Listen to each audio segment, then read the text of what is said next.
Sure Nisa tercümesi 1. ayetten başlayıp okuyayım inşallah. Euzubillahimineşşeytanirracim. Bismillahirrahmanirrahim. Ey insanlar! Sizlarni bir insondan, ya'ni Odam alayhissalomdan yaratgan, shu insondan, ya'ni o'z jinsidan uning juftini, ya'ni Havvoni yaratgan va ulardan, ya'ni Odam bilan Havvodan nurg'un ayollarni yaratgan Rabbinglardan qo'rqinglar. Bir-biringlardan narsa so'raganda nomi bilan so'raydigan Allohdan qo'rqinglar. Siz rahimni uzib qo'yishdan saqlaninglar. Allah haqiqatan sizlarni, ya'ni bütün ahvolinglarni kuzatib turguchidir. Yetimlarning mol-mulkini ular balog'atga yetgan chaqda beringlar. Yaxshisini yomonga, ya'ni ularning mollarining yaxshisini o'zinglarning mollarining yomoniga tegishib olmanglar. Ularning mol-mulkini o'zinglarning mol-mulkiga qo'shib yeb olmanglar. Bu haqiqatan cho'ng gunohdir. Agar yetim qizlarga o'ylanib, adil muomalada bo'lolmasliginlardan qo'rqsanglar, uni tark etib, o'zinglar yoqtiradigan boshqa ayollardan 2ni, 3ni va 4ni elishinglarga bo'ladi. Agar ularning orasida adil bo'lolmasliginlardan qo'rqsanglar, bir xotin bilan yoki qo'l ostinglardagi cho'rlar bilan kifoyalaninglar. Bir xotin bilan kifoyalanish zulm qilmaslikqa eng yaqindir. Ayollarga ularning mahrlarini xo'shallik bilan sovg'a qilib beringlar. Agar ular uningdan bir qismini sizlarga o'tinib bersa, uni mazzilik, singishlik, ya'ni pok halol bilib yenglar. Allah terikchilikinglarning asosi qilgan mollaringlarni ahmoqlarga tutqizib qo'ymanglar. Ularni yemak, ichmak, kiyim-kechaklar bilan ta'minlanglar. Ularga chiroyli so'z qilinglar. Yetimlarni nikohlanish yoshiga yetganga qadar sinab turinglar. Ularda mollarini boshqara oladigan holatni bayqasanglar, ularga mol-mulkini topshirib beringlar. Ularning cho'ng bo'lib qolishidan qo'rqib, mol-mulkini buzib chechib yeb olmanglar. Yetimga vasi bo'lganlardan kimiki boy bo'lsa, vasi bo'lganlik haqqi uchun yetimning mol-mulkini yeyishdan o'zini saqlasin. Sizlardan kimki yo'qsul bo'lsa, u o'z amgikining haqqi uchun muvofiq ravishda yesin. Ularning mol-mulkini topshirib beradigan chaqda boshqalarni guvoh qilib qo'yinglar. Allah hisob elishga yetarlikdir. Ota-onasi va tuqqanlar qoldirgan mirosda, ya'ni meyitning tarakisida erlarning hissasi bor. Ota-onasi va tuqqanlar qoldirgan mirosda ayollarning hissasi bor. Mayli u, ya'ni taraka oz bo'lsin yoki ko'p bo'lsin, her odam Allah'ın adil şeriatida belgilengen hissasini aladi. Taqsimot vaqtida varis emas tuqqanlar, tuqqan emas yetimlar va miskinlar hazır bo'lsa, ularga buningdan, ya'ni tarakidan ularning ko'nglini elish uchun bir oz narsa beringlar. Ularga chiroyli so'z qilinglar, ya'ni mirosxo'rlarning meli bizning emas deganga o'xshash o'zlarini aytinglar. Kimlarki o'zlaridan qilib qoladigan kichik bolalar bo'lib, ulardan qandoq andish qiladigan bo'lsa, boshqalarning qilib qolgan kichik bolalar uchunmi shundoq andish qilsin. Yetimlarning ishida Allohdan qo'rqsin va to'g'ri so'zni aytsin. Zulm qilib yetimlarning mol-mulkini nahaq yo'valadiganlar shubhisizki qo'sg'iga qiyomat kuni yenib turadigan o'tni yo'valgan bo'ladi. Ular yenib turgan o'tqa, ya'ni do'zaxga kirdi. Allah bolaringlarga tegadigan miros haqida tavsiya qiladi-ki, bir erga 2 ayolning hissasi tegadi.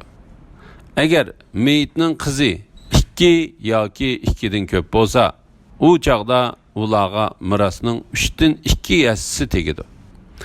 Agar varis bir qizla bo'ladigan bo'lsa, uningga mirasning 20 tegidi. Agar meyitning balları bo'lsa, bu chaqda uning ota-onasining har biriga mirasning 6dan 1 tegidi. Agar uning balları bo'lmay, mirasga faqat uning ota-onasi varislik qiladigan bo'lsa, bu chaqda uning onasiga mirasning 3dan 1 tegidi.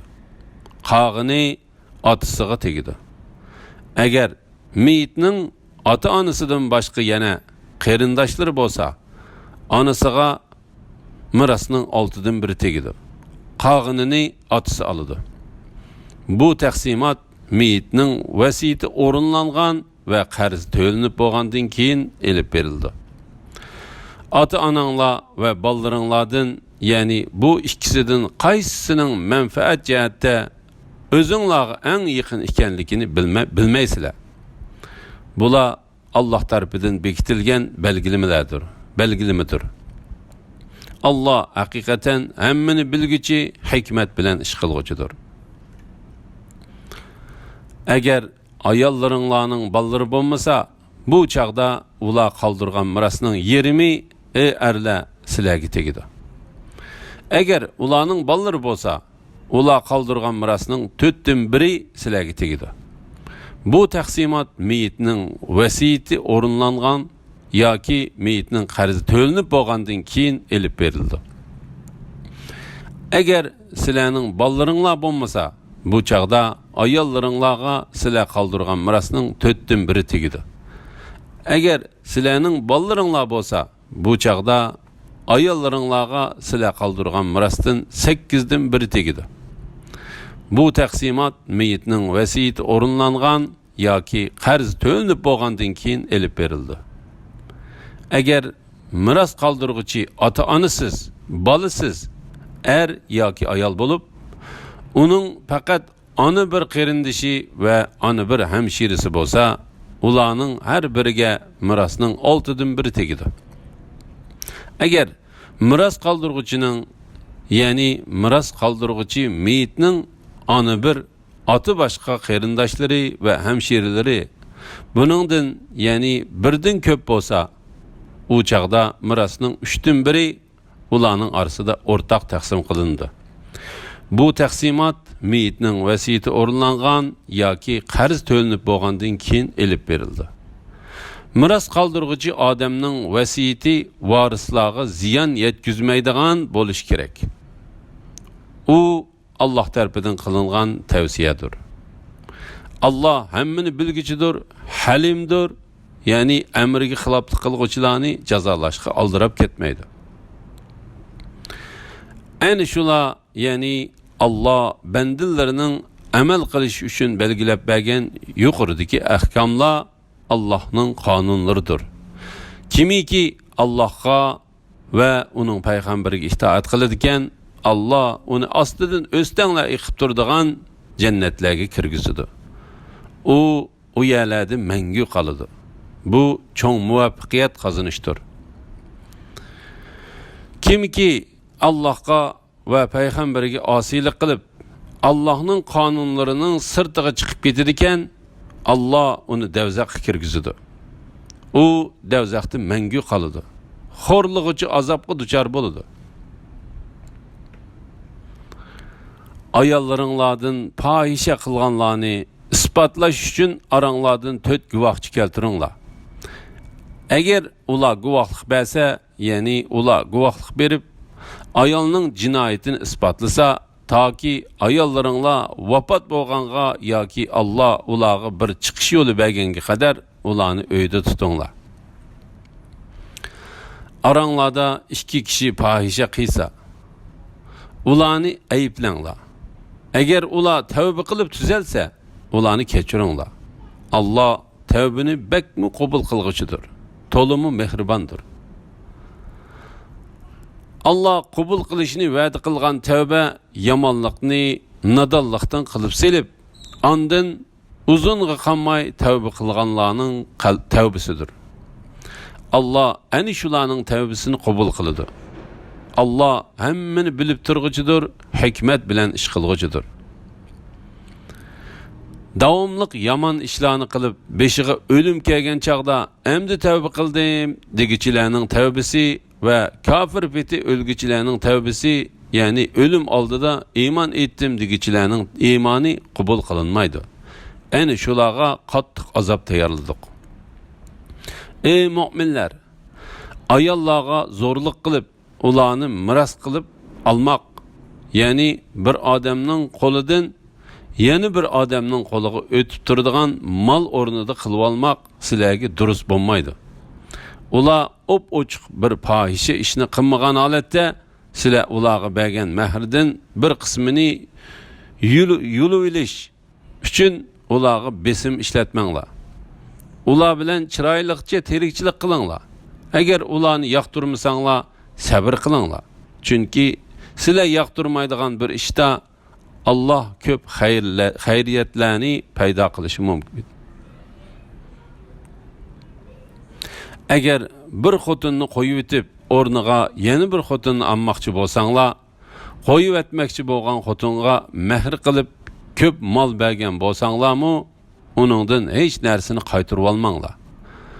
Uni ayolga qar chaplab va ochiq zulm qilib olamsizlar.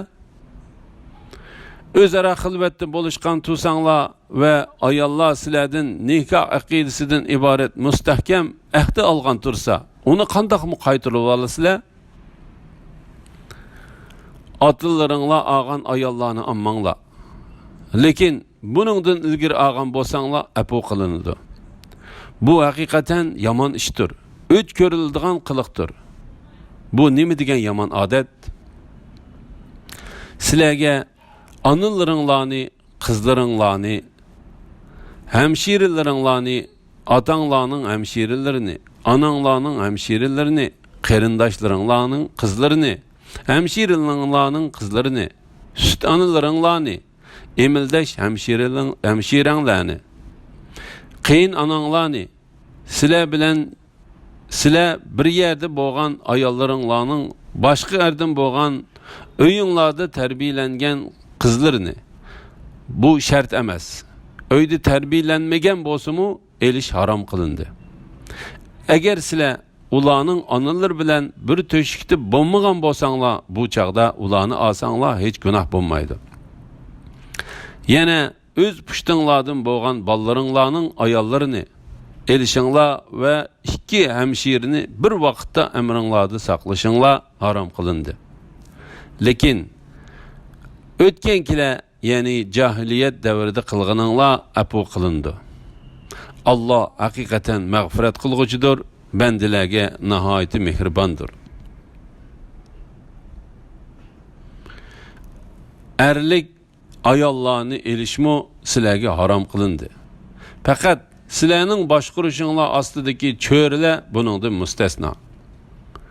Bu Allah'ның sizlarga farz qilgan hukmlaridir.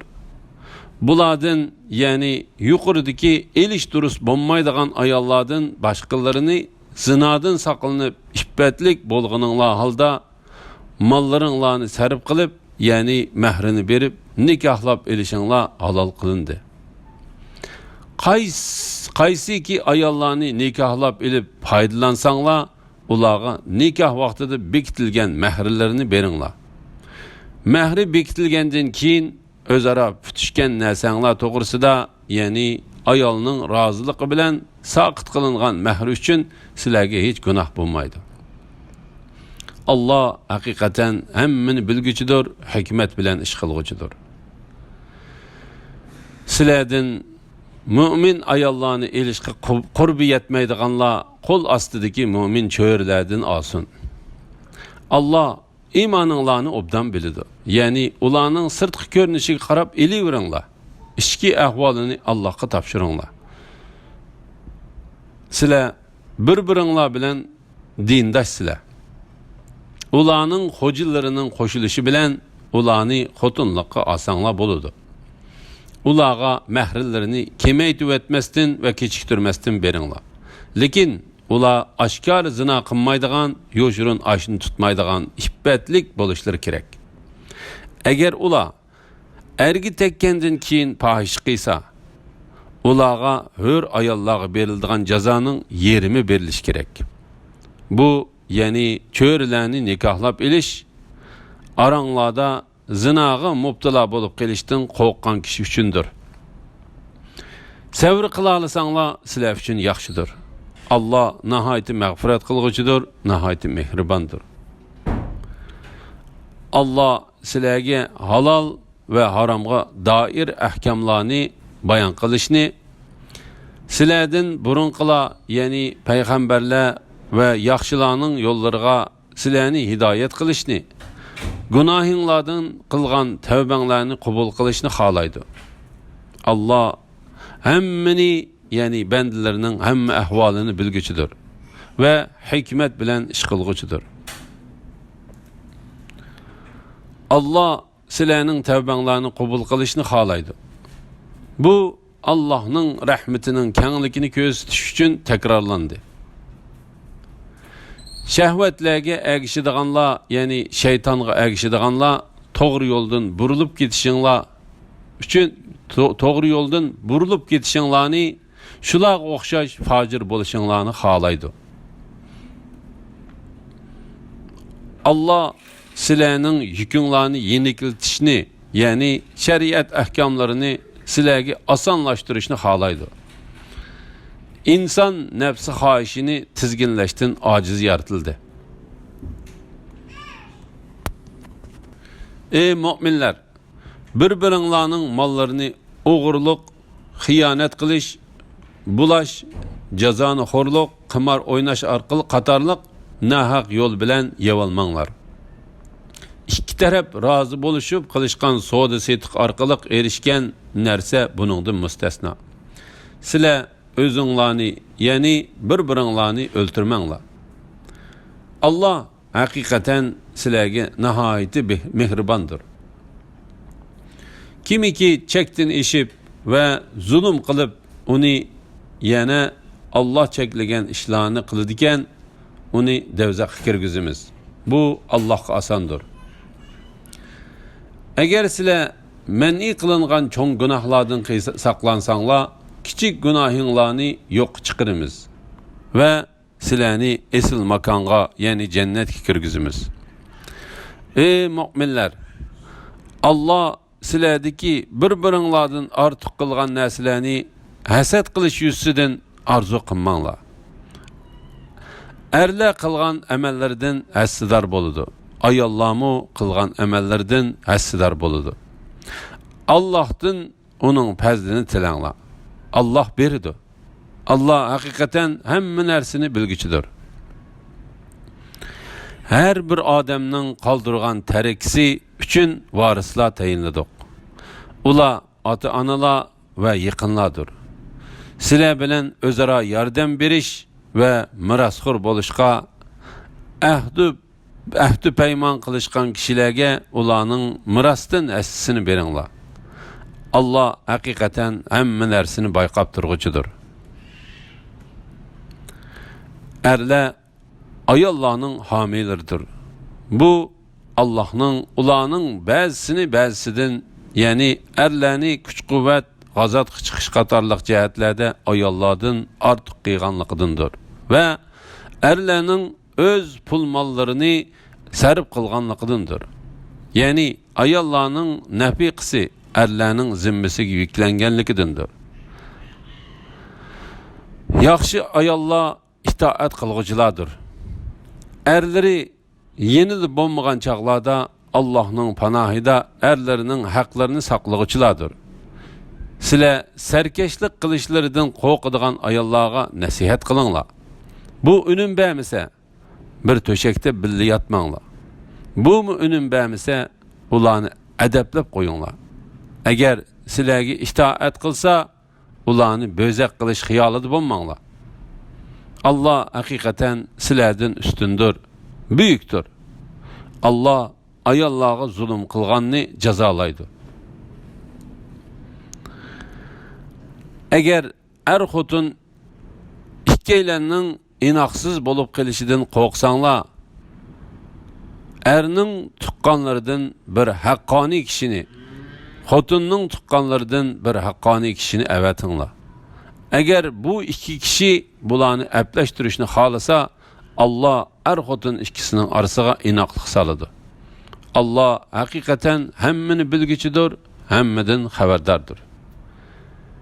Allah'a ibadet kılınla, onunla hiç dersini şirik keltirmengla. Ata-ananlarga, hiç akrabalarınlarga, yetimlerge, miskinlerge, yakın koşnuğa, yirak koşnuğa, yandaki hemrahqa, yani seferdaşqa, savaqdaşqa, musafirga, kol astınlardaki kol çörelerge yaxşılık kılınlar. Şübhisiz ki Allah mütekebbir, maqtançaqni yaqtırmaydı.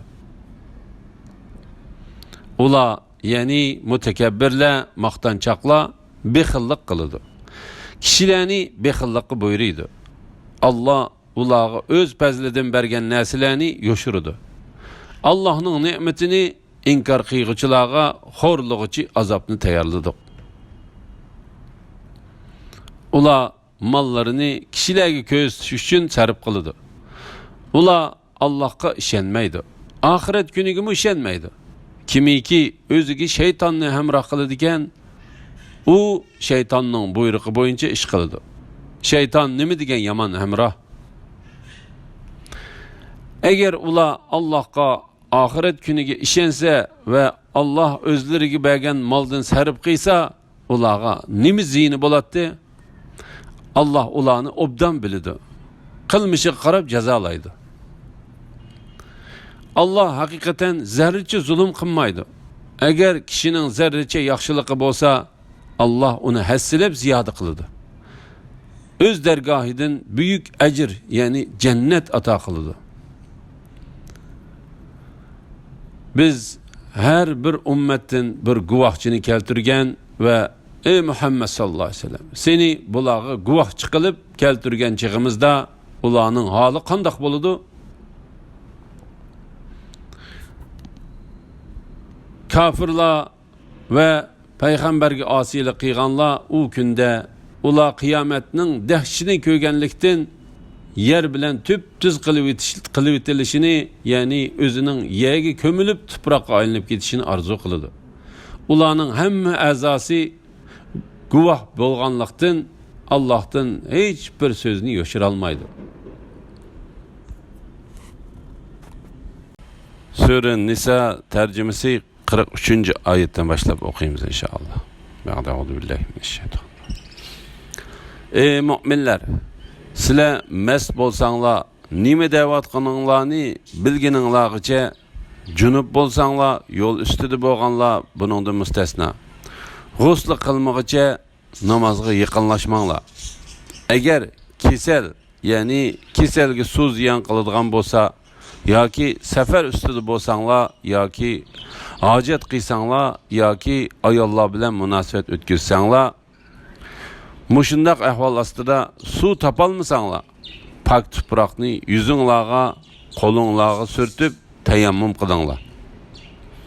Allah hakikaten afu qilg'uchidir, mağfiret kılgıcıdır. Yani Allah bendilleriga haraj bolmaslığı üçün ibadetini asanlaştırıp bergicidir.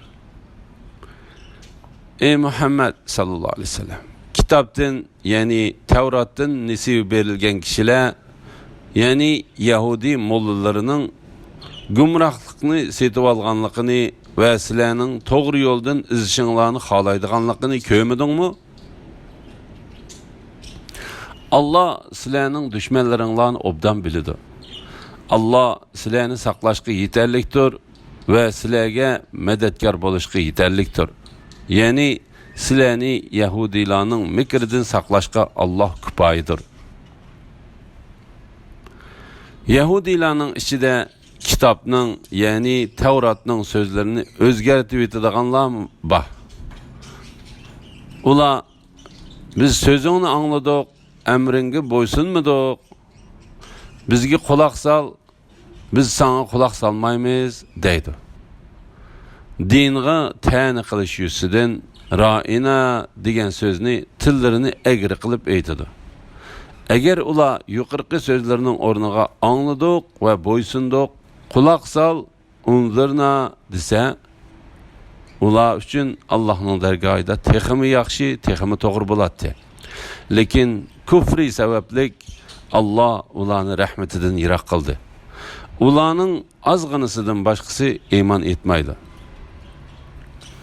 Ey kitob berilganlar, ya'ni Yahudiylar, biz nurg'un yuzlarni o'zgartib, oqisiga qilib qo'yishimizdan, ya'ni yuzdagi burun, ko'z, qosh qatorliq sezgi a'zolarini o'z joylaridan yo'q qilib etib, ularni orqa tarafga paydo qilib qo'yishimizdan, suratlarini mubaddal qilishimizdan ilgari yoki ularga shanba kunining hurmatini saqlamaganlarga la'nat qilgandek la'nat qilishimizdan ilgari o'zinglardagi kitobni, ya'ni Tavratni tasdiq qiladigan, biz nozil qilgan kitobga, ya'ni Qur'onga iymon keltiringlar. Bo'lmasa yuqorqi ikki baloning biriga uchraysizlar. Allohning hukmi ijro qilinadi. Ya'ni Alloh biror ishga amr qilsa, u ish cho'qim bo'lmay qolmaydi. Allah haqiqatan Allohga shirik keltirish gunohini mag'firat qilmaydi. Xohlagan odamning uningdan boshqa gunohini mag'firat qiladi.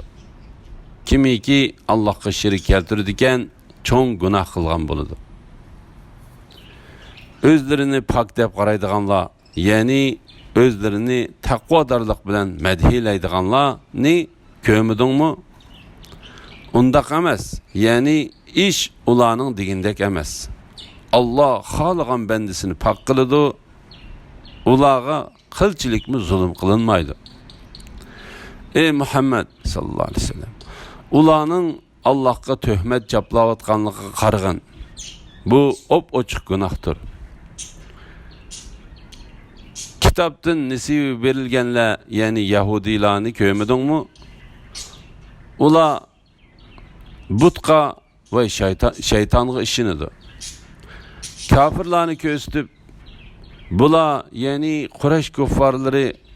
Quraysh kuffarlarining yo'li iymon etganlarnikidan texmi to'g'ridir deydi.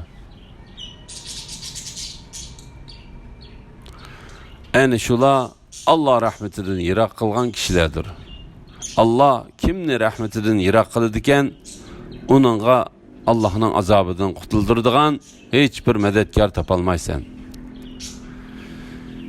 Yoki ularning podshohlikdan nasibasi bormi? Hech qanday nasibasi yo'q. Agar bo'ladigan bo'lsa, ziyoda bexillikdan ular kishilarga qilchilik nasib etmaydi. Yoki ular Allah o'z fazlidan kishilarga bergan narsaga, ya'ni Muhammad alayhissalomga berilgan payg'ambarlikka hasad qilishamdi. Biz haqiqatan Ibrohim avlodiga kitob, hikmat berdik va ularga buyuk podshohlik berdik.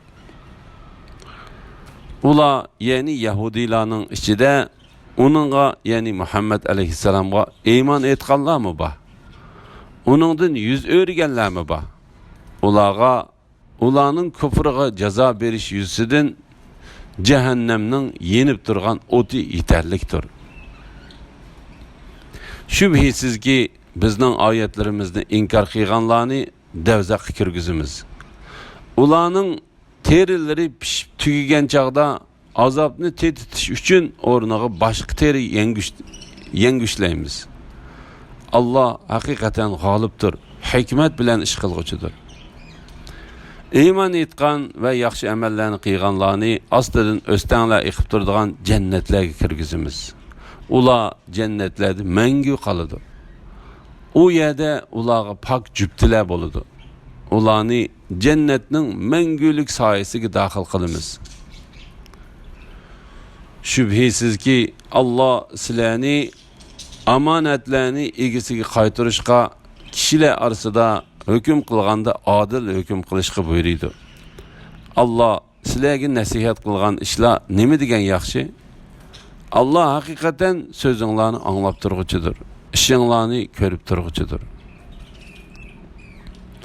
Ey mu'minlar, Allohga, payg'ambarga va o'zinglardan bo'lgan ish ustidagilarga itoat qilinglar.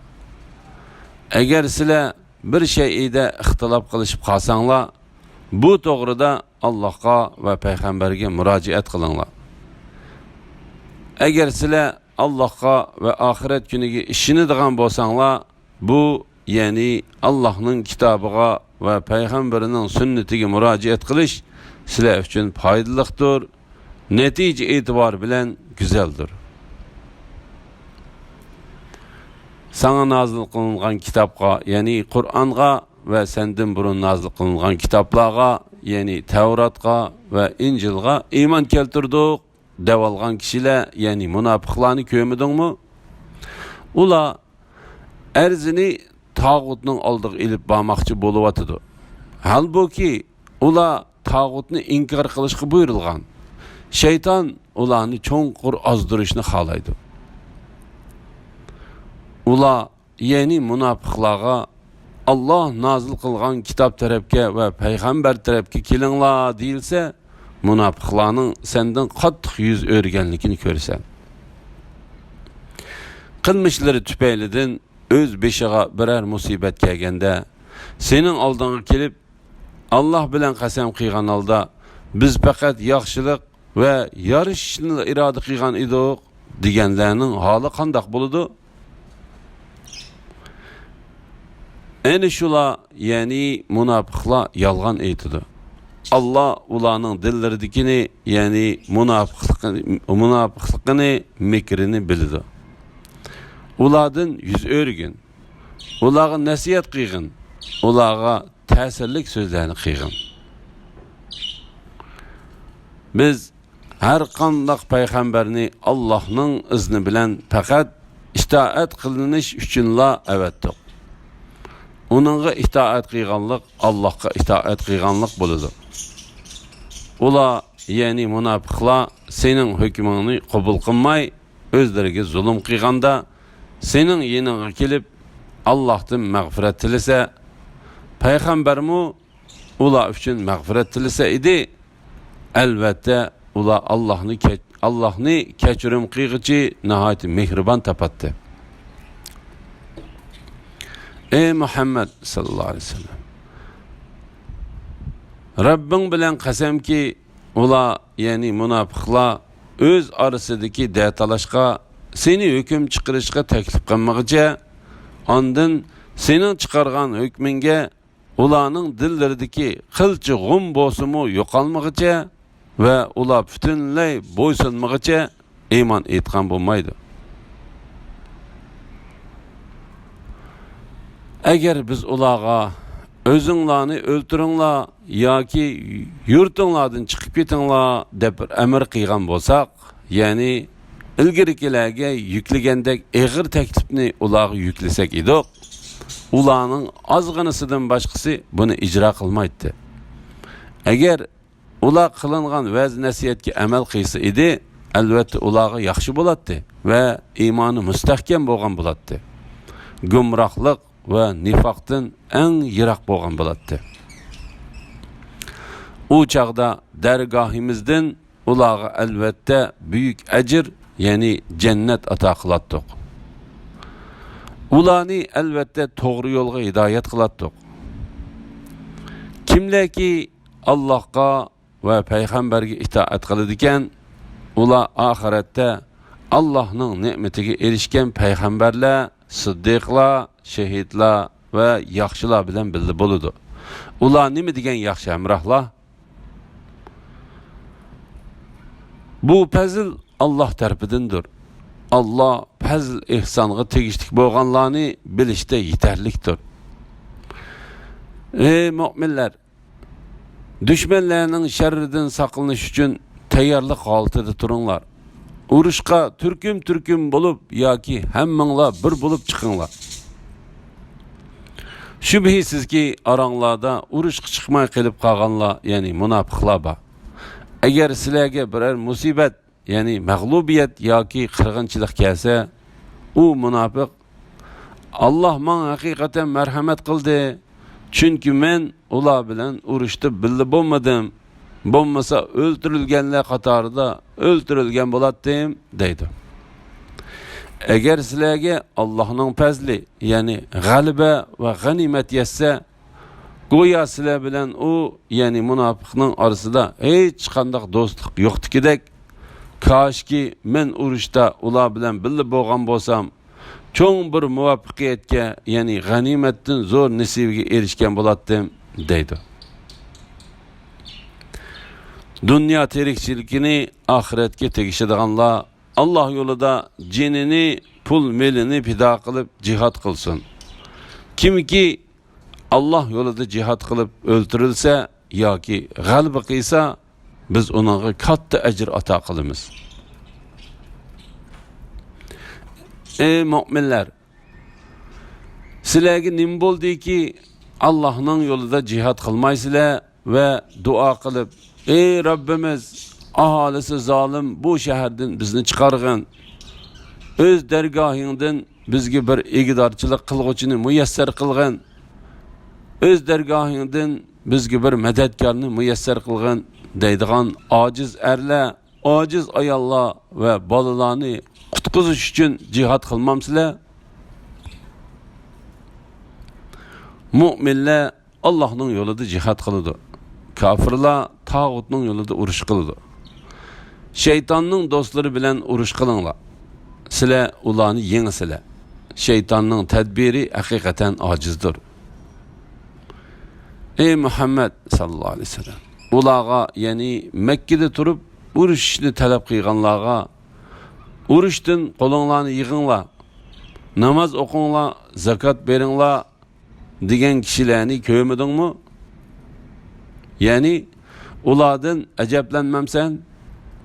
Bularga jihad farz qilingan chaqda ularning orasidagi bir turkum kishilar düşmandan go'yo Allohning azobidan qo'rqqandek, balki uningdanmi battarroq qo'rqidi.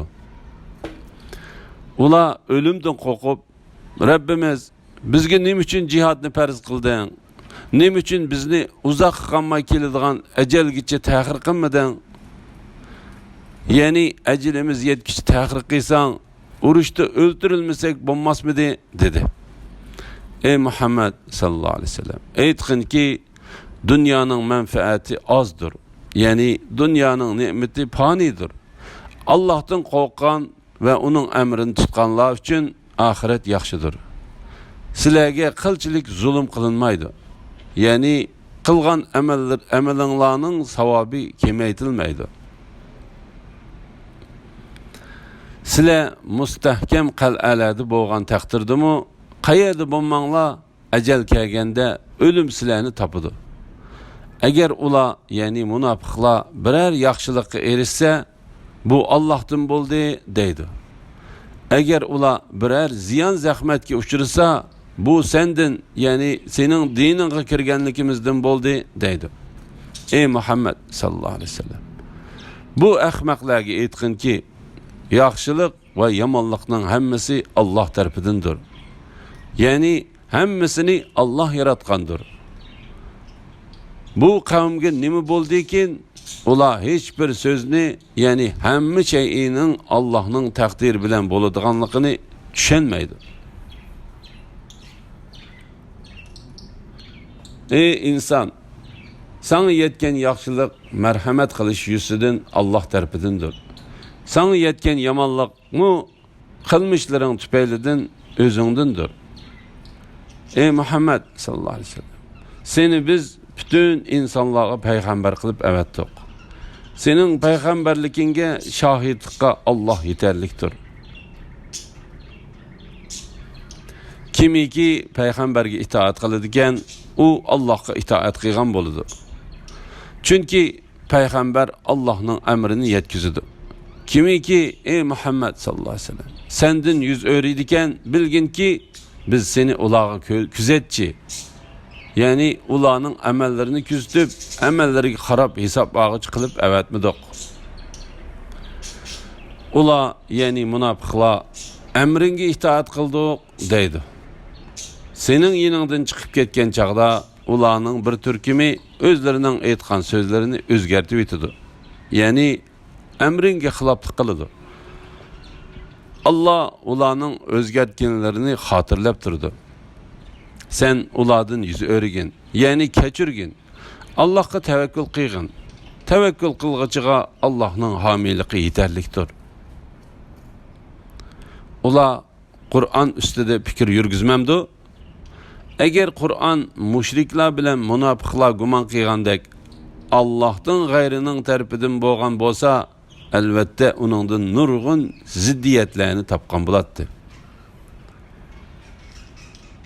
Mu'minlarga oid amonliqning yoki qo'rqinishning biror xabari ularga, ya'ni munofiqlarga yetsa, uni taqtidir.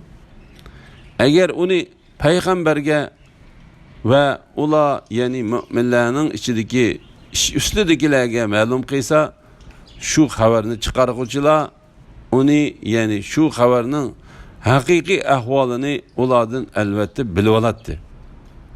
Ey mu'minlar, agar sizlarga Allohning fazli va marhamati bo'lmasa edi, sizlarning ozg'ini kishidan boshqalaringlar albatta shaytonga ergishib ketadinglar. Ey Muhammad sallallohu alayhi vasallam, Allohning yo'lida jihad qilgin. Ya'ni o'zing yolg'iz bo'lsangmi jihad qilgin. Sana g'alaba va'da qilingan. Munofiqlarning jihaddan qilib qolganligiga ahamiyat berib ketma. Sen faqat o'zingga javobgarsan. Mu'minlarni jihadga qiziqtirgin. Allohning kofirlar kuchini to'sadiganligimi haqiqatdir. Allohning kuchi eng zo'rdir. Allohning jazosi eng qattiqdir. Kimki kishilar orasida yaxshi ish uchun shafaat qilsa, uningdan, ya'ni yaxshi ishdan uning nasibasi bo'ladi. Kimki bir yomon ish uchun shafaat qilsa, uningdan, ya'ni yomon ishdan uning nasibasi bo'ladi. Alloh hamma ishga qodirdir.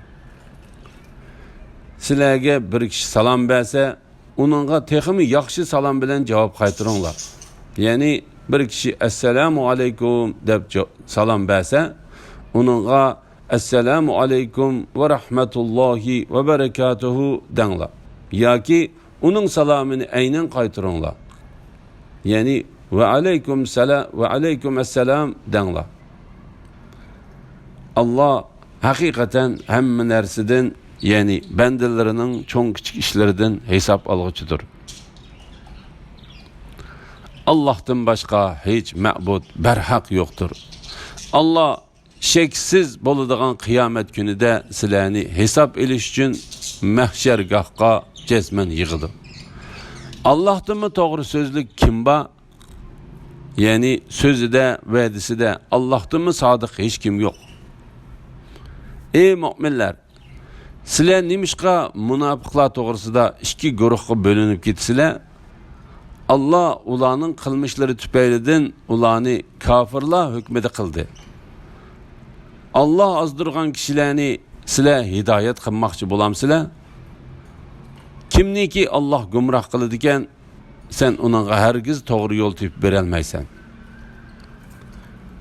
Ular sizlarning o'zlarida kofir bo'lishinglarni, shuning bilan o'zlariga o'xshash bo'lishinglarni umid qiladi. Ular Allah yo'lida hijrat qilmoqcha, ya'ni hijrat qilish orqali iymonini isbot qilmoqcha ularni do'st tutmanglar. Agar ular Allah yo'lida hijrat qilishdan yuz o'risa, ularni qayerda topsanglar, shu yerda tutib o'ltiringlar. Ularni do'stmi tutmanglar, yordamchimi qilmanglar. Faqat sizlar bilan o'zlari orasida ahdi bo'lgan bir qavmga sig'inganlar yoki sizlarga qarshi urush qilishdan yoki o'z qavmiga qarshi urush qilishdan yuraklari siqilib, ya'ni sizlar tarafmi emas, o'z qavmi tarafmi emas bo'lib, sizlarga kelganlar buningdan mustasno. Ya'ni mundaqlarni o'ltirmanglar va asir olmanglar. Agar Alloh xolisa ularni sizlarga hukmron qiladi. Ular albatta sizlar bilan urushadi. Ya'ni Allah ularni kuchli qilib sizlarga qarshi urush qilishga jur'atli qiladi. Agar ular sizlardan yiroq tursa, ya'ni sizlarga chiqilmasa, sizlar bilan urushmasa va sizlarga taslim bo'lsa, Alloh sizlarning ularga hujum qilishinglarga hargiz ruxsat qilmaydi. Alloh sizlarning ularga hujum qilishinglarga hargiz ruxsat qilmaydi.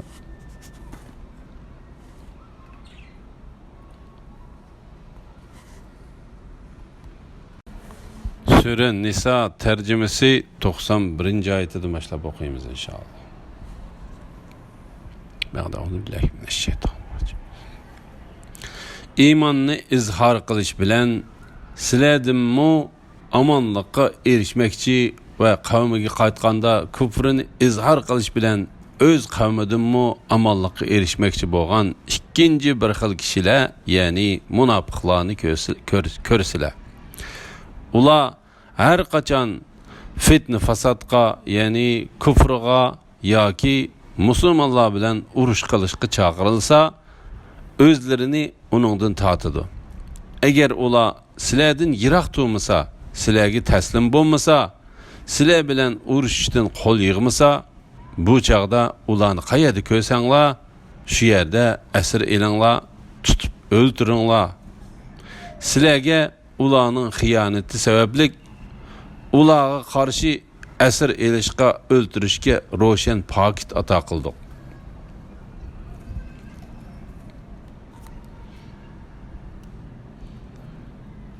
Mu'min odamni savanlik bilan emas, qasddan o'ldirishi hech durust emas. Kimiki biror mu'minni savanlik bilan o'ldirib qo'ydigan, u bir mu'min qulni ozod qilishi va o'ldirilguchining varislariga diyet, ya'ni to'lam to'lish kerak. Ular, ya'ni o'ldirilguchining varislari diyetni kechirim qilsa, shuning bilan qotil uni to'lamasa hech gunoh bo'lmaydi. Agar o'ldirilguchi mu'min sizlarga dushman, kuffar qavmdan bo'lsa, bu chaqda o'ldirib qo'yg'uchi bir nafar mu'min qulni ozod qilishi lozim. Diyet kelmaydi. Chunki o'ldirilguchining egisi musulmon bo'lmag'achqa uning varisi bo'lmaydi. Agar o'ldirilguchi aranglarda muahidi bo'lgan kuffar qavmdan bo'lsa, uning varislariga diyet to'lash va bir nafar qulni ozod qilish kerak. Ozod qiladigan qul topolmagan odam, ya'ni qul ozod qilishga qodir bo'lolmagan odam tavbasini Allohning qabul qilish uchun üzüldürmey 2 ay roz tutish lozim. Allah hammani bilib turg'uchi, hikmat bilan ish qilg'uchidir. Kimiki bir mu'minni qasddan o'ldiradigan, uning jazosi jahannam bo'ladi. U jahannamda mangu qoladi. Allohning g'azabiga va la'natiga duchor bo'ladi. Allah uningga oxirat qattiq azob tayyorlaydi. Ey mu'minlar, Allah yo'liga, ya'ni g'azotga otlangan vaqtinglarda haqiqatlab ish qilinglar. Ya'ni mu'min yoki kofirlikni aniq bo'lg'icha o'ldirishga aldirab ketmanglar. Sizlarga musulmon bo'lganligini bildirib salom bergan odamga dunyoning mol-mulkini, g'animatni ko'zlab, sen mu'min emassan demanglar. Ya'ni o'lishdan qo'rqib salom berding deb uni o'ldirib etmanglar.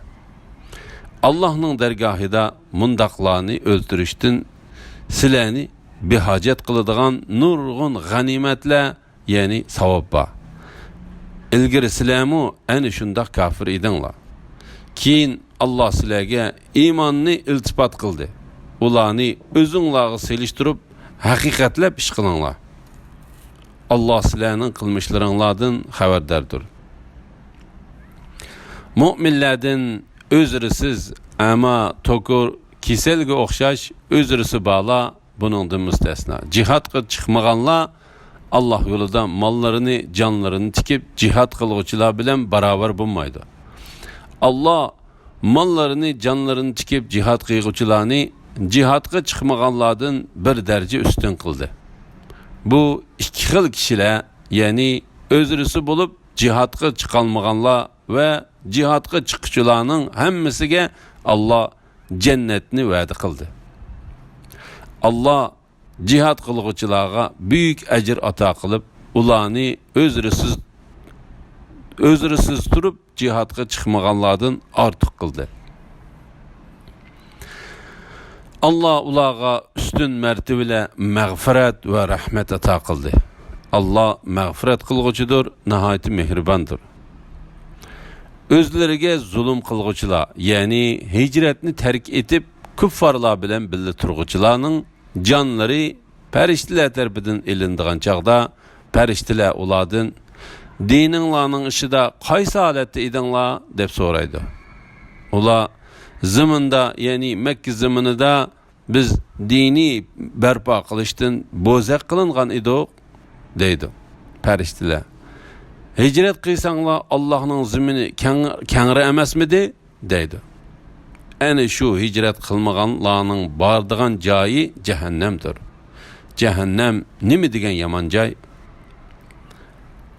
Faqat erlardan, ayollardan, balalardan çaresiz qolgan, ya'ni hicret qilishga çare topolmagan, yo'l bilmaydigan ojizlar buningdan mustasno. Yani şularni Allah apo qilg'ay. Allah nihoyatda apo qilg'uchidir, nihoyatda mag'firat qilg'uchidir. Kimiki Allah yo'lida hijrat qiladi ekan, u zaminda chiqish yo'li va kengchilik topadi. Kimiki uydan Allohning va payg'ambarning tarbiga hijrat qilib chiqsa, ondan yo'lda o'lsa, uning ajrini cho'qim Allah beradi.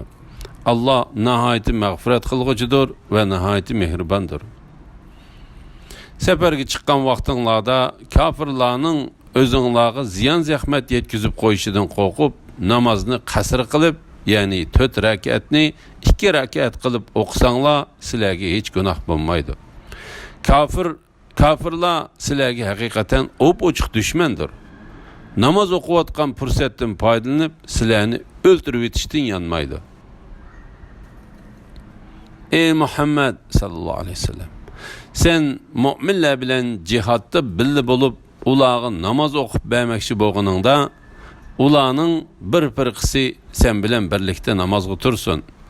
Qur'onlarini ehtiyot yuzidan yenida tutsun. Secdege berip bo'lgandan keyin ular arqanglarga o'tib tursun. Ya'ni namaz o'qib bo'lgan firqa arqanglarda kuzatchilik qilib tursun. Ularning o'rniga namoz o'qimagan ikkinchi bir firqa kelib, sen bilan birlikda, ya'ni arqangda namoz o'qisin. Düşmanlaridan ehtiyotjonlik bilan hushyor tursin. Düşmanlari bilan urushga tayyor turish yuzidan qurollarini yenida tutsin.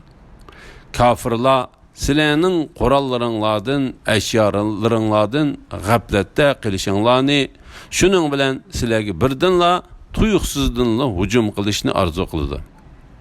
Ya'ni düşmanlarning sizlarga hücum qilish fursatiga ega bo'la olmasligi uchun hammanglar bir vaqtda yig'ilib namoz o'qimay, yuqorqi usul bo'yicha o'qinglar. Agar sizlarga yomg'ir sababli haraj bo'ladigan bo'lsa yoki kasal bo'lsanglar, bu chaqda qurollaringlarni qo'yib qo'ysanglar, sizlarga hech gunoh bo'lmaydi. Ehtiyotjon va hushyor bo'linglar. Allah hakikaten kafirlar uchun xo'rlig'ichi azob tayyorladi. Namozni tugatganinglarda o'ri turgan, o'ltirgan va yotgan holatda Allohni yod etinglar. Allah sizlarga dushmaninglarga qarshi yordam berishi mumkin. Xotirjam bo'lgan chig'inglarda namozni bütün shartlar bilan mukammal ado qilinglar. Shubhisizki namoz mu'minlarga vaqti belgilangan farz qilindi.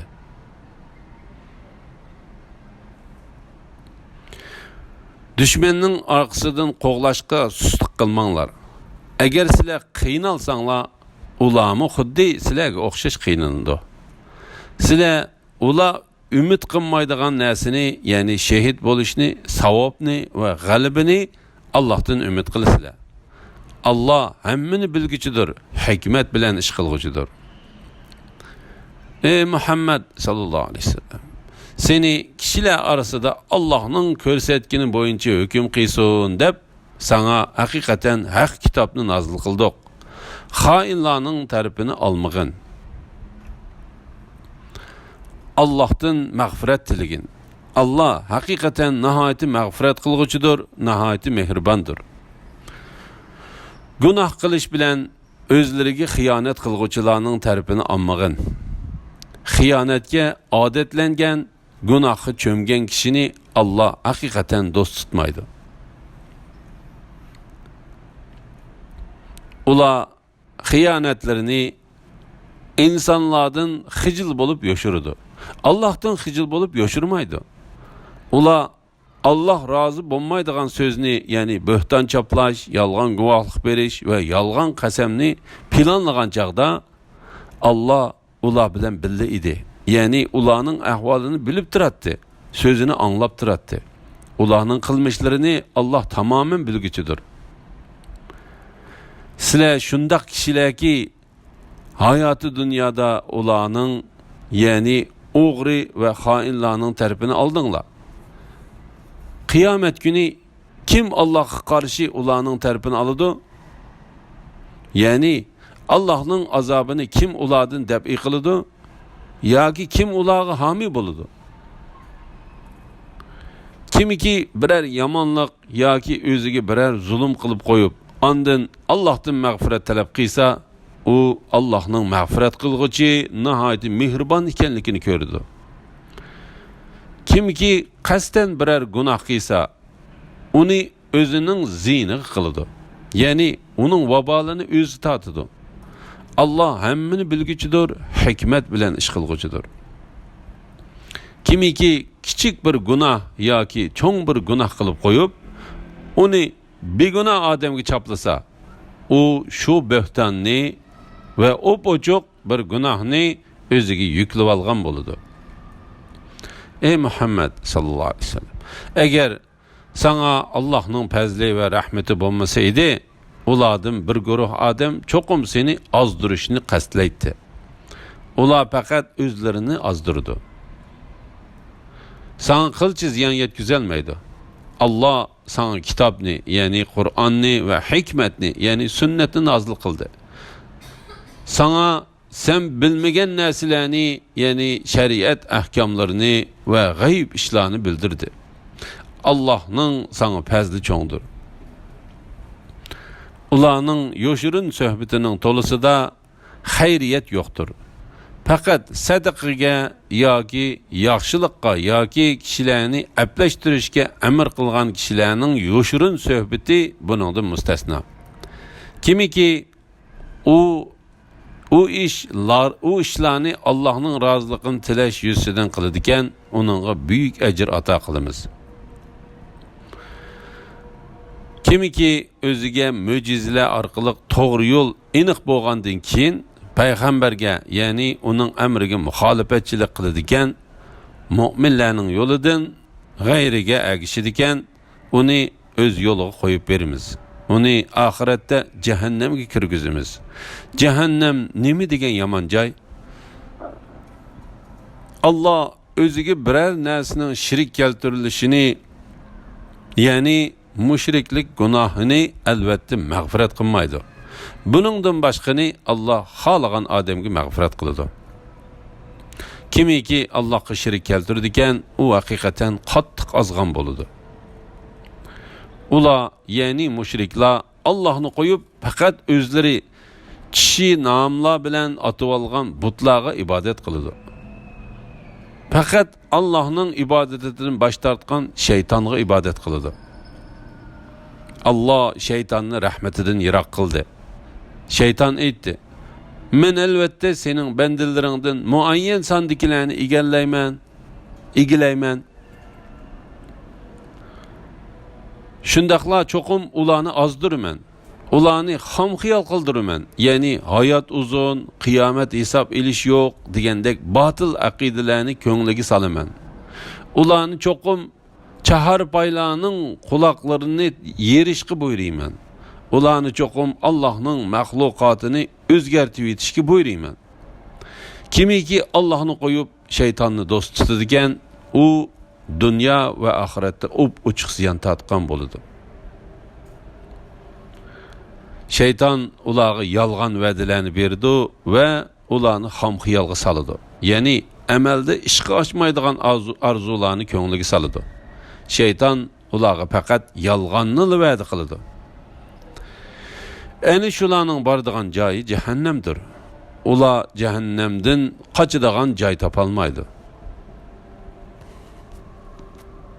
Iymon etgan ve yaxshi amallarni qilganlarni ostidan o'stanglar iqib turadigan jannatlarga kirgizimiz. Ular jannatda mangu qoladi. Allohning va'dasi haqdir. Allohdinmi rost so'zlik kim bor? Ya'ni Allohdinmi rost so'zlik hech ahadi bo'lmaydi. Alloh va'da qilgan savob sizlarning quruq orzuyinglar va ahli kitobning quruq orzusi bilan qo'lga kelmaydi. Kimiki bir yomonlik qiladi ekan, buning uchun dunyoda yoki oxiratda jazolandi. U o'z uchun Allohdan boshqa Allohning azobidan qutuldiradigan hech qanday do'st va hech qanday madadkor topolmaydi. Ayollardan mu'min bo'lib turib, yaxshi ishlarni qilganlar jannatga daxil bo'ladi. Ularga qilchi zulm qilinmaydi. Ya'ni ularning qilgan amallarining savobi qilch kemaytib etilmaydi. Yaxshi amallarni qilgan holda o'zini Allohga topshirgan, ya'ni Allohning amriga bo'ysunib, amalini xolis Alloh uchun qilgan, batil dinlardan buralgan holda İbrahimning diniga ergashgan kishidan dini jihatda yaxshiroq odam bormi? Allah İbrahimni do'st tutdi. Osmonlardagi, zimindagi shaylarning hammasi Allohningdir. Ya'ni Allohning mulkidir. Bandalardir, mahluqotlardir. Allah hamma narsani to'liq bilguchidir. Ey Muhammad sallallohu alayhi vasallam, senden ayollar to'g'risida fatvo so'raydi. Aytqinki, ular to'g'risida Alloh sizlarga fatvo berdi. Qur'onda sizlarga tilovat qilinadigan ayollarning mirosiga oid oyatlarni fatvo berdi. Shundaq yetimlar to'g'risida fatvo berdiki, sizlar ularning tayin qilingan mirosini bermaysizlar. Ularning mirosi qo'limizdan chiqib ketib qoladi deb ularni erga bermaysizlar. Ya'ni mundaq qilmasliqinglarga fatvo berdi. Bo'za qilingan bolalarning haqqini berishinglar va yetimlarga haqqoniy bo'lishinglar haqida fatvo berdi. Ayollarga va yetimlarga qandaqli yaxshilik qilsanglar, shubhisizki Alloh uni bilib turdi. Ya'ni shuningga asosan Alloh sizlarni mukofotlaydi.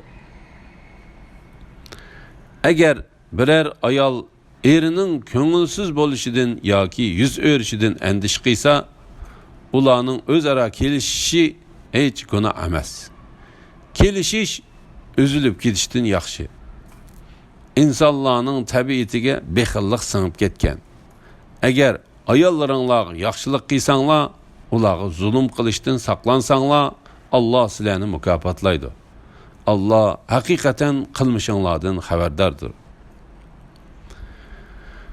Qancha tirissanglarmi ayollaringlarga muhabbatda va dilning moyilligida barobar muomalada bo'lishga hargiz qodir bo'lolmaysizlar.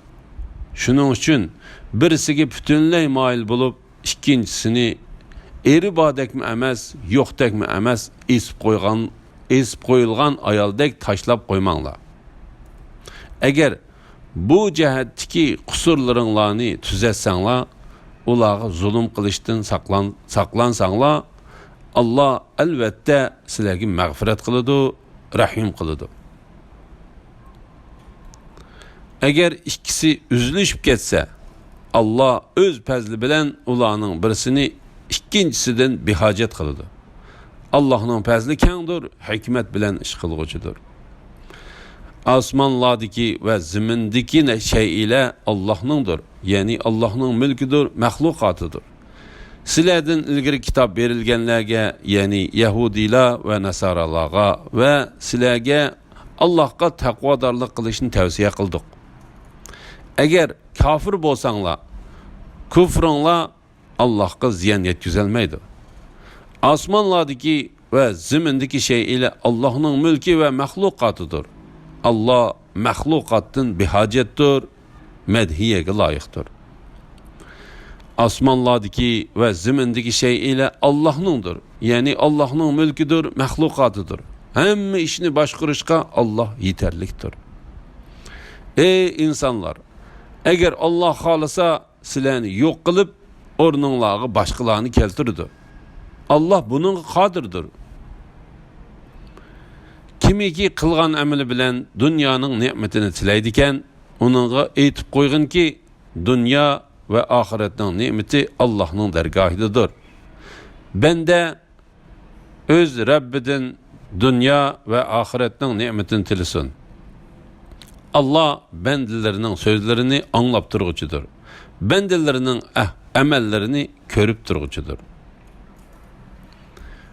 Ey mu'minlar,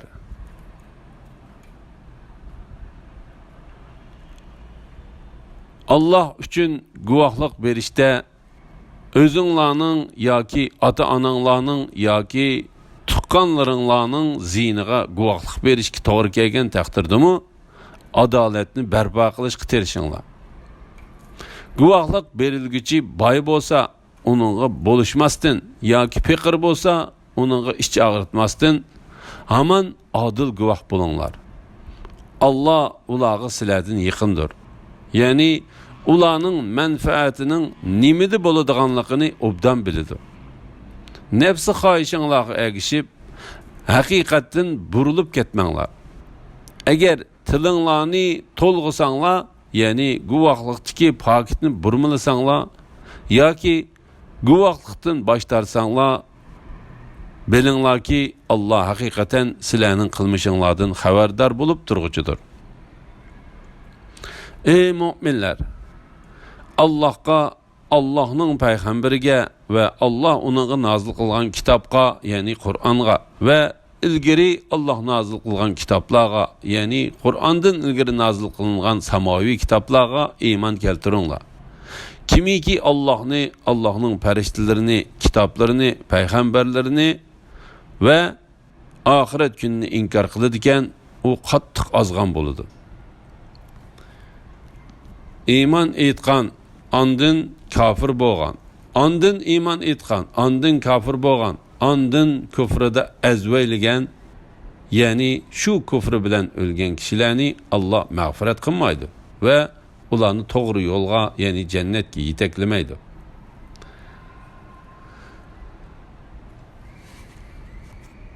Sure Nisa tercümesi 138. ayetten başlayıp okuyayım inşallah. Euzubillahimineşşeytanirracim. Ey Muhammed sallallahu aleyhi ve sellem, münafıqlarga bişaret bergin ki ular qattiq azapqa duchor bo'ladi. Ular mu'minlarni qo'yib kafirlarni vali qilib oladi. Ular kafirlarning qishidan izzat va qudrat talab qilamdi. Yani kuffarlarning do'stligidan izzat va g'alaba tilamdi. İzzat va qudratning hammasi Allohga xosdir.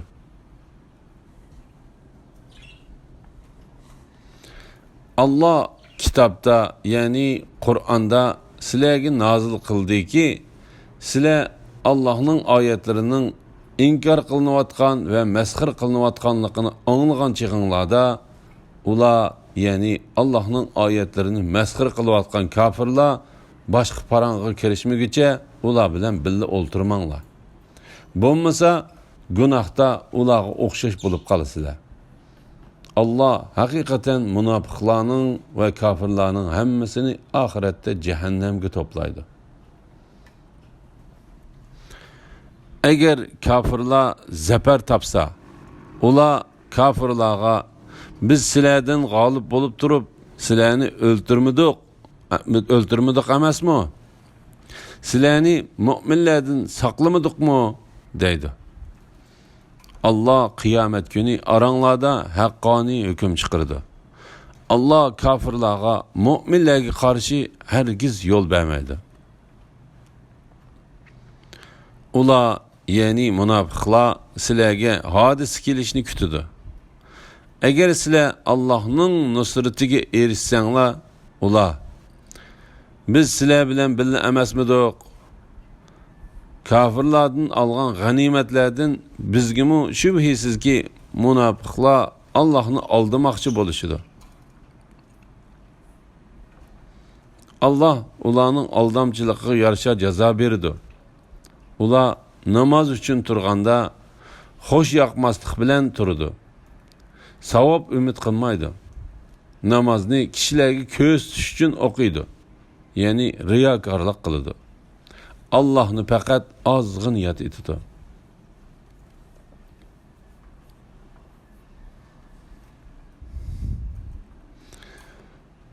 Munofiqlar kufr bilan iymon orasida arasaldi bo'lib turdi. Ne ularga, ne bularga mansub emas. Ya'ni mu'minlarga mu, kafirlarga mu mansub emas. Kimni Allah gumroh qilgan ekan, ya'ni o'zlarining xato yo'lga kirib olganliklari sabablik Allah ozg'inligida tashlab o'tgan bo'lsa, uningga hargizmi to'g'ri yo'l topolmaysan. Ey mu'minlar, mu'minlarni qo'yib kafirlarni vali qilib olmanglar. Sizlarning zininglarga, ya'ni munofiq ekanliginglarga Allohning ro'shan paketi bo'lishini xohlamsizlar? Munofiqlar cho'qim davzaxning eng ostingi qavatiga tashlanadi. Ularga hargizmi azobdan qutqizadigan madadkor topolmaysan. Faqat munofiqlikdan tavba qilgan, amallarini tuzatgan, Allohning kitobiga chin yepishgan, dinni Allah uchun xolis qilgan, ya'ni qilgan amalidan faqat Allohning roziligini ko'zlagan kishilar buningdan mustasno. Ayni shular mu'minlar bilan birga, ya'ni ularning qatoridadir.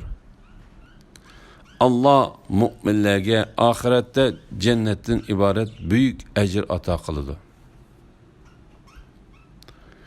Agar Allohning ne'matlariga shukr qilsanglar va iymon etsanglar, Allah sizlarga azob qilib nima qiladi? Allah shukr qilguvchini mukofotlovchidir, hammani bilguchidir. Zulmga uchirg'uchidan boshqa har qanday kishining oshkora yomon so'z qilishini Allah yoqtirmaydi. Zulmga uchirg'uchining zolimdan shikoyat qilishiga va uningga duoyi bad qilishiga bo'ladi. Allah zulmga uchirg'uchining duosini anglag'uchidir, zolimni bilguchidir. Sizlar oshkora yoki yo'shirun bir yaxshilikni qilsanglar yoki biror yomonlikni kechirsanglar savob topsizlar. Shubhisizki Allah afu qilg'uchidir, qudratlidir. Shubhisizki Allohni va uning payg'ambarlarini inkor qilganlar, Allah bilan uning payg'ambarlarining orasini Allohga ishonib payg'ambarlarga ishonmaymiz deyish bilan ajratib o'tmoqchi bo'lganlar, payg'ambarlarning ba'zisiga ishonamiz, ba'zisiga ishonmaymiz degichilar, uning ya'ni iymon bilan kufrning orasida o'tir yo'l tutmoqchi bo'lganlar. Ana shular iymonni da'vo qilgan taqdirdimi rostlinla kafirlardir. Kafirlarga xo'rlig'ichi azob tayyorladik.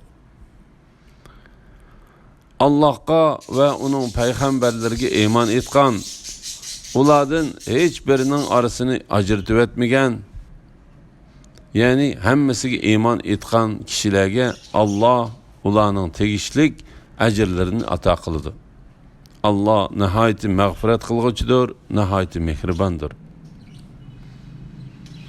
Ahli kitob, ya'ni Yahudilar va Nasoralar sendan o'zlariga osmondan bir kitob tushirishni so'raydi. Ular Musadan buningdanmi cho'ngroqini so'rab, bizga Allohni oshkora ko'rsatgin degan edi.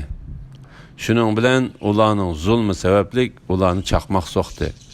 Ya'ni osmondan bir o't kelib ularni halok qildi. Ular ro'shan mo'jizalar kelgandan keyin mo'zayni ma'bud qilib oldi. Keyin biz ularni afu qildik. Biz Musaga uning rost payg'ambarligini isbotlaydigan mo'jizalardan ro'shan pokit ato qildik. Tavrat shariatini qabul qilmaganlari sabablik ulardan ahdi almoq uchun ustiga tur teg'ini tiklab qo'ydik. Ularga Baytul Muqaddas darvozasidan sajda qilgan holda kiringlar dedik. Hamda ularga shanbaning hurmatini saqlanglar, ya'ni shanbada beliq tutish bilan haddinglardan oshmanglar dedik. Ulardan bu haqda mahkam va'da oldik. Ular ahdini buzganlıkları, Allah'ın ayetlerini inkar qilganlıkları, peygamberlerini nahaq öldürgenlikleri ve Muhammed aleyhisselam'a dillerimiz perdelendi, yani sözünü düşünmeyimiz degenlikleri için ularga lanet kıldık. Belki Allah ularning küfür sebebinden dillerini peçetlep etti.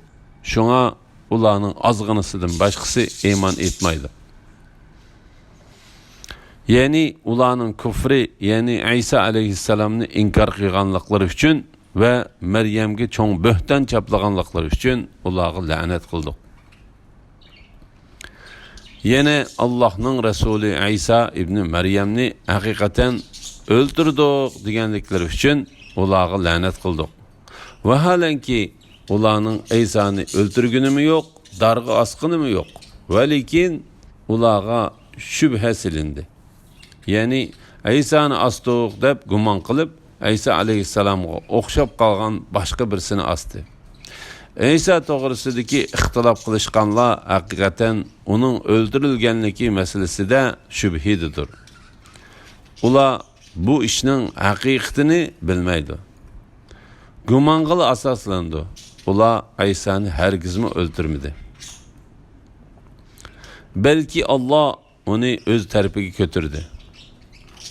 Yani İsa aleyhisselamni Allah ularning sharridan qutuldirib huzuriga elib chiqib ketdi. Allah g'olibdir, hikmet bilan ish qilguchidir. Ahli kitobdan, yani Yahudilar ve Nasaralardan her qandiqi can üzish oldida onunğa, yani İsa'nın haq peygamberligi ve Allah'ın bendisi ekanligiga iman etdi. İsa kıyamet günü ular Yahudilarning İsa'ni darg'a astık degan davasının ve Nasaralarning İsa Allah'ın oğlu degan davasının yalğanlıqqa guvoh bo'ladi.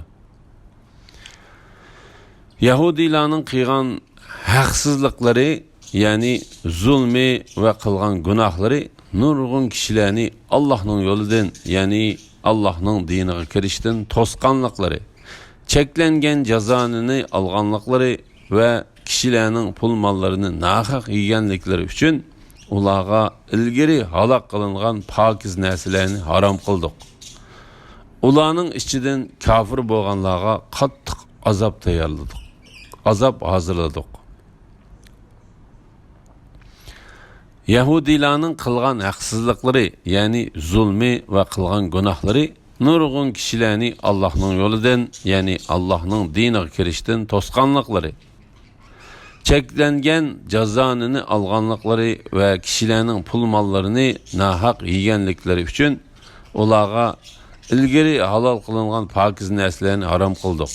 Ularning ichidan kafir bo'lganlarga qattiq azob hazırladik.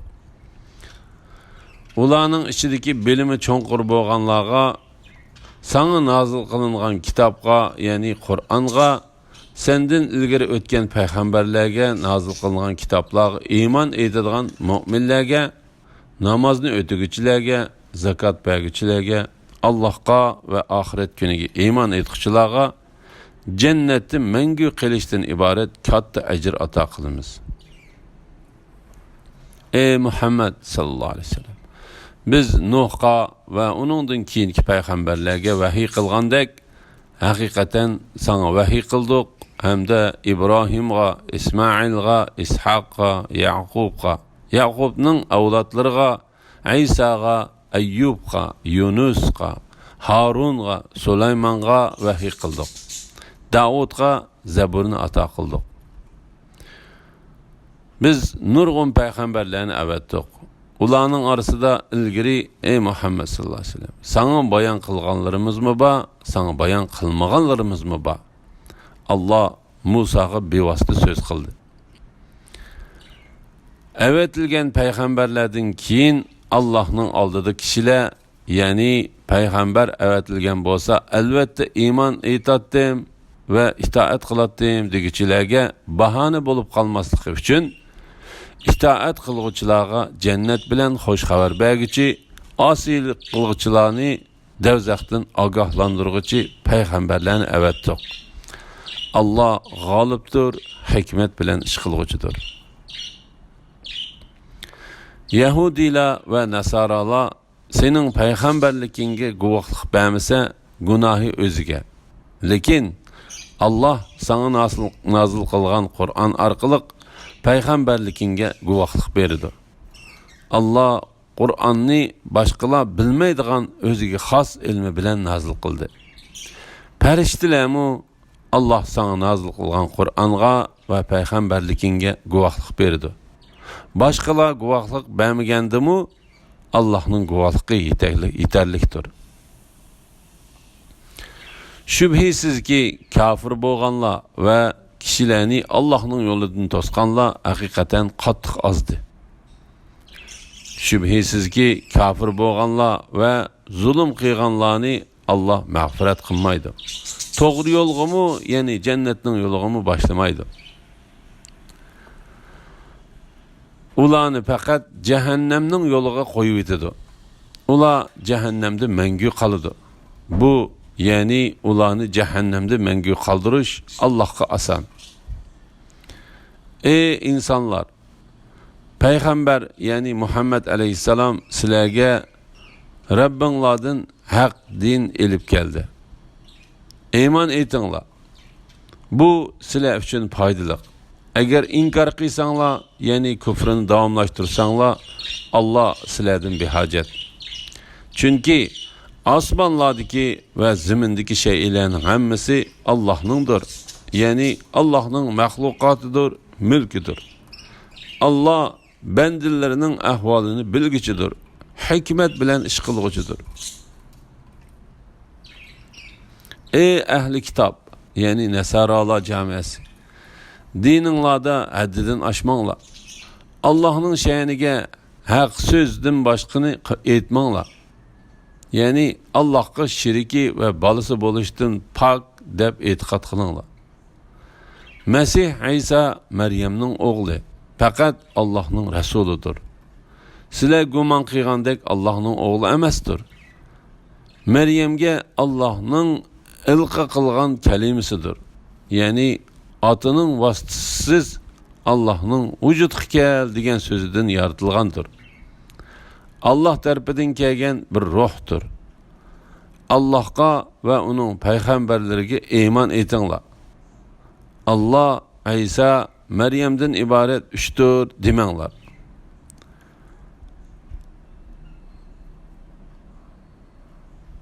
Allah 3 deydigan e'tiqoddan qaytinglar. Bu sizlarga foydaliqdir. Allah faqat bir ilohdir. Allah balası bo'lishdan pokdir. Osmonlardagi va zimindagi shaylarning hammasi Allohningdir. Ya'ni Allohning mulkidir, mahluqotidir. Allah yetarlik hamidir.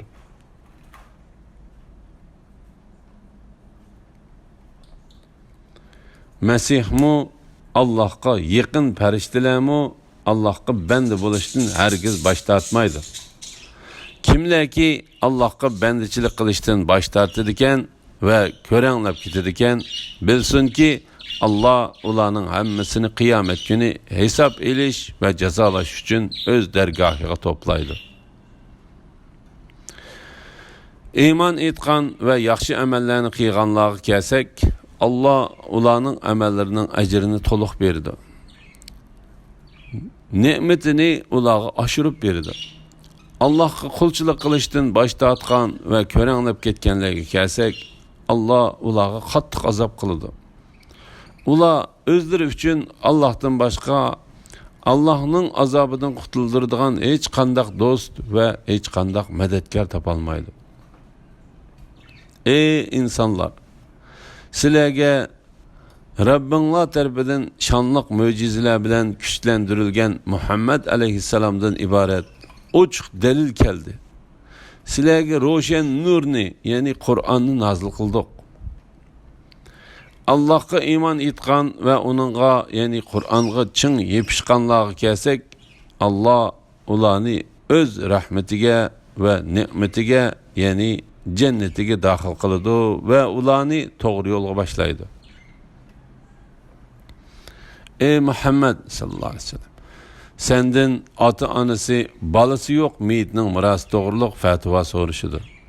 Aytgin ki, Allah ata anası, balası yok kişi kaldırgan miras doğrusida fatva berdi.